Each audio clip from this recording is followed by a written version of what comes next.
NBC4 at 6. We know in our hearts this is what Reagan would want us to do, and we know it is the right thing to do to honor her memory best. An emotional journey, a family now embracing a new path. Today, the Reagan Tokes Act officially unveiled by lawmakers. Good evening. Thank you for staying with us tonight at 6. I'm Mike Jackson. And I'm ELLIE. MERRITT. Colleen has the evening off. The parents of Reagan Tokes stood bravely next to lawmakers presenting this new legislation today.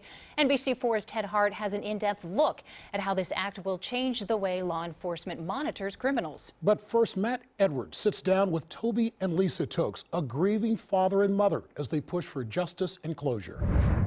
Away from the spotlight, Lisa and Toby Tokes have been hard at work for months to do everything in their power to help prevent other families from enduring tragedies similar to theirs. But publicly, we have not heard from Reagan's parents until today. Lisa and Toby Tokes have come to accept that the pain they've endured following their daughter's murder will last a lifetime. It's just, devastating as parents. You never get over it. It never goes away. For us or any other member of our family, it's always there. It's always with you. Lisa spoke publicly today for the first time since her oldest daughter was abducted and murdered in February. It was an emotional day for the family as the Reagan Tokes Act was introduced. What was taken away from us, something positive had to come from it. And God finds ways to do good in all things, even evil.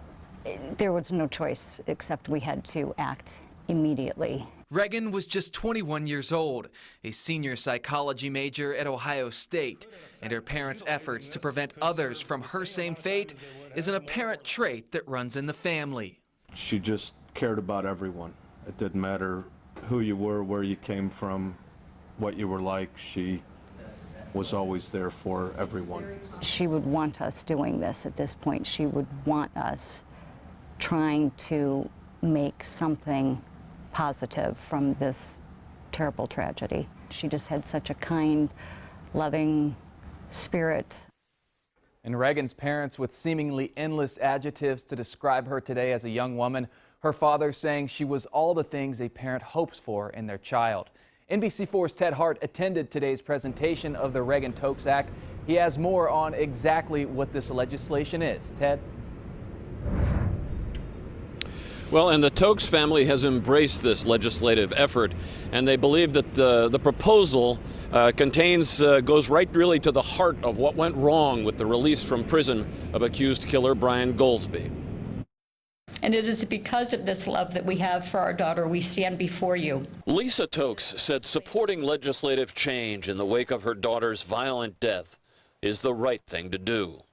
Brian Goldsby, a repeat offender, had been released from prison last November, despite his violent history and dozens of prison infractions while behind bars. They can identify people who are likely to reoffend. Their hands are tied. They can't do anything about some of these people. Goldsby is also charged with committing a half-dozen armed robberies in the German Village area in the weeks leading up to the murder of Reagan Tokes. Goldsby was required to wear a GPS ankle monitor, but lawmakers say his movements were not restricted. And because of his violent past, private re-entry programs rejected him.